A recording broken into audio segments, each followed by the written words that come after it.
Iya, pemirsa masih di toko kita masih bersama dengan Pak Arief Satria. Pak Arief, oke ini saya tertarik dengan tadi pelaku sendiri. Bagaimana dunia pendidikan di Indonesia khususnya IPB sendiri tadi menyiapkan atau kita tidak kehilangan stok pelaku dalam pertanian, petani, Ya, dalam perikanan, ya, nelayan. ya. Ya, oleh karena itu mendekatkan mahasiswa pada realitas.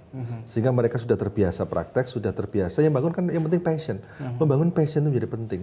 Jadi bekerja, bertani dengan passion. Itu satu yang sangat penting. Apalagi kalau kita sudah menggunakan teknologi yang canggih, saya kira akan lebih memungkinkan orang lebih cinta lagi pada bidang-bidang tersebut.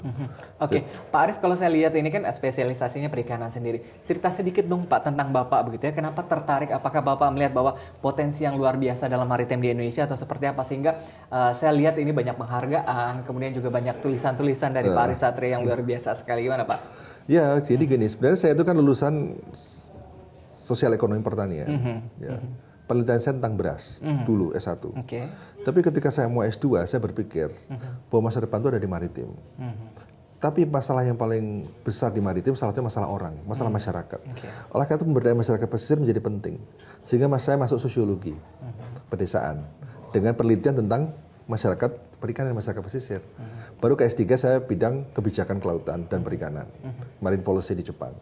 Nah, karena itu saya melihat kini soal perikanan kelautan itu kan isunya soal governance juga, bukan tidak semata-mata SDM, tapi soal governance, bagaimana tata kelola, termasuk kebijakan. Nah, semakin lama kan orang semakin sadar, pada tahun 90-an kan orang belum terlalu sadar soal laut. Sekarang kan orang sudah mulai sadar tentang kelautan, sudah sadar soal kemaritiman. Ini kan sesuatu yang sangat penting untuk kita jaga. Oke, termasuk Pak Arief melihat bagaimana political will dari pemerintah Indonesia sendiri begitu ya. Tadi rujukan dari Pak Jokowi begitu ya, untuk meningkatkan potensi maritim. Apakah ini sudah cukup besar begitu ya untuk menggali potensi-potensi maritim yang ada di Indonesia? Ya, oleh karena itu kita menurut saya perlu kerja lebih keras lagi untuk hal itu, karena butuh satu kerja yang cepat tapi kerja yang tepat dan kerja yang cerdas. Ya, artinya kan harus by design. Segala sesuatunya harus by design. Desain yang bagus, desain yang agar langkah-langkah kita itu terstruktur dan kemudian langkah-langkah kita itu sesuai dengan sasaran yang sudah kita tetapkan.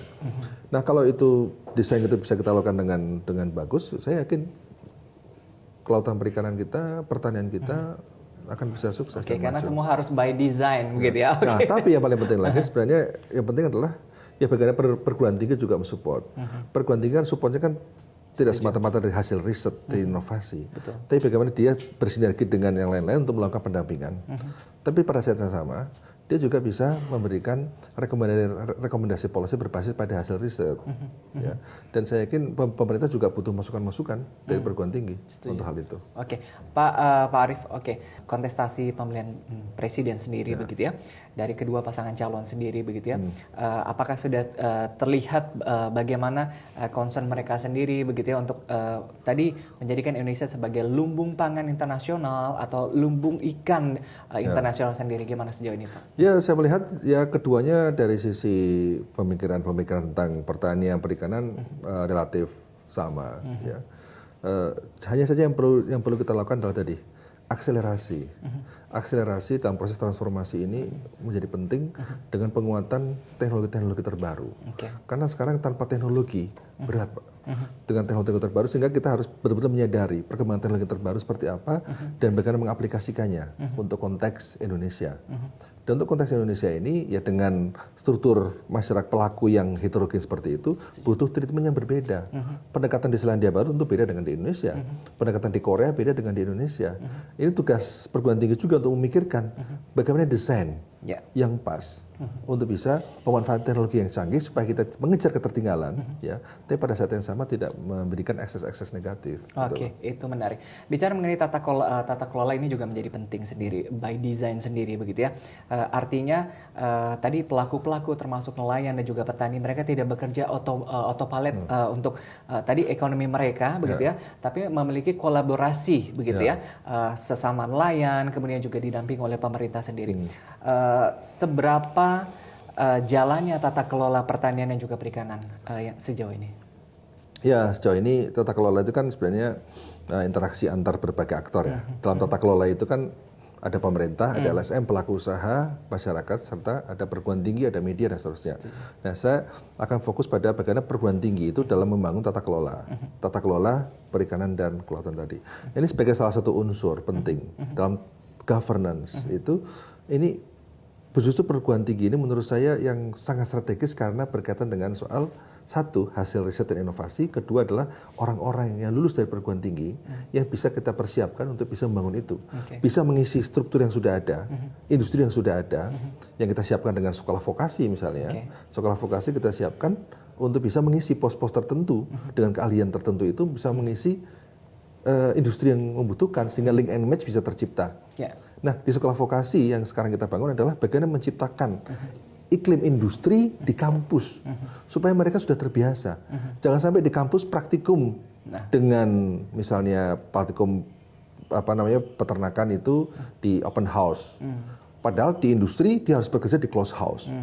Ya, yang sangat modern. Kemudian di perikanan juga sama. Jadi kita harus menyesuaikan dengan dunia nyata. Oleh karena itu kolaborasi kampus dengan dunia nyata, industri dan masyarakat menjadi penting agar kompatibel, tidak ada kesenjangan. Ya, nah sekarang saya mendorong para swasta untuk masuk kampus. Ayo kampus berkolaborasi dengan kita. Kolaborasi dalam hal apa? Jadi karena yang untung juga mereka juga. Coba kalau misalnya kita hasilkan orang-orang yang tidak kompatibel dengan kebutuhan market, mereka harus mendidik lagi, ya kan? Mereka harus mendidik lagi dan repot. Oleh karena lebih bagus mereka datang kita siapkan kurikulum sama-sama, kemudian agar lulusan kita bisa langsung terserap. Ya. Nah, tapi pada saat yang sama justru riset, inovasi, itu kan kita tidak bisa mengandalkan pemerintah. Itu tugas peneliti, tugas lembaga penelitian seperti kampus ini. Nah, oleh karena itu riset pun juga harus ada roadmap-nya. Nah, saya di IPB sekarang sedang menyusun roadmap, target riset tahun depan apa, tahun berikutnya apa, outputnya apa, kita bikin. Nah, tadi misalnya untuk 4.0 untuk bidang pertanian, smart farming. Untuk smart farming apa saja? Kemudian kedua untuk smart animal production apa saja? Smart aquaculture apa saja risetnya? Itu harus terukur sehingga kita bisa memprediksi tahun keempat hasil penelitian IPB adalah 1, 2, 3, 4, kebutuhan budget berapa. Nah, jadi kalau semua perguruan tinggi kita melakukan riset seperti itu, terstruktur, kemudian juga by design dengan roadmap dan anggaran yang jelas, maka insya Allah semua karya-karya kita lebih punya manfaat. Apalagi kalau kita mendesain, kita sudah bisa memperhatikan kebutuhan dari pasar maupun kebutuhan masyarakat. Oke, Pak, pesan-pesan dong Pak untuk generasi milenial sendiri begitu ya. Bagaimana tadi agar mereka ayo kita sama-sama konsisten, bergairah lagi, termotivasi lagi begitu ya untuk membangkitkan pertanian, kemudian juga perikanan Indonesia. Jadi yang paling penting menghadapi era perubahan seperti ini, pendidikan harus menyiapkan orang-orang yang akan menjadi trendsetter perubahan. Tidak semata-mata adaptif terhadap perubahan, tapi menjadi trendsetter perubahan. Jadi kita menghadapi dunia yang berubah yang penuh ketidakpastian. Nah, kita harus siap dengan orang-orang yang pada tahun 2030-2035 berperang. Nah, kurikulum harus kita rubah. Semua harus kita tata dari sekarang karena era sekarang berbeda dengan era 10 tahun lalu. Ya. Dengan kita menatap perubahan, menatap kira-kira apa yang terjadi di masa depan yang penuh ketidakpastian itu, maka skill-skill apa yang diperlukan. Dan generasi milenial sekarang ini punya skill-skill tersebut. Skill apa saja? Sekarang complex problem solving, itu skill yang perlu dimiliki oleh milenial. Kreativitas, itu penting untuk menghadapi volatility. Kemudian yang ketiga adalah collaboration. Kolaborasi, itu sesuatu yang menurut saya penting sekali dimiliki oleh kaum milenial. Karena dunia bisnis sudah nggak bisa lagi tanpa kolaborasi. Perusahaan besar manapun nggak bisa tanpa kolaborasi. Nah, sekarang dari kecil, kita harus sudah mulai kolaborasi. Sehingga para milenials pun kita mengajak bahwa sektor pertanian, perikanan, peternakan itu adalah sektor yang menghasilkan pangan dan itu pangan itu abadi, pangan itu selama manusia hidup pasti butuh pangan. Ini bisnis yang luar biasa untuk kita mampu menyediakan. Dan ini milenial harus hadir dengan kreativitas dan dengan kegesitannya, kelincahannya akan mampu menghasilkan produk pangan yang pas Oke. untuk kebutuhan kita. Iya, bersama kita bisa, Pak ya. Iya, insya Allah. Saya yakin bisa. Ya. Oke, ya Pak Arief, terima kasih. Sama-sama, makasih. Oke, sharing dan juga ilmunya luar biasa sekali untuk kita. Oke, semoga ini bisa menjadi tools dan juga amunisi kita bersama begitu ya untuk menghadapi kompetisi global ke depan. Terima kasih sekali lagi. Sama-sama, dan pemirsa, demikian tokoh kita hari ini. Terima kasih Anda bersama kami. Saya Adam Lubis pamit dari hadapan Anda. Sampai jumpa. Ya.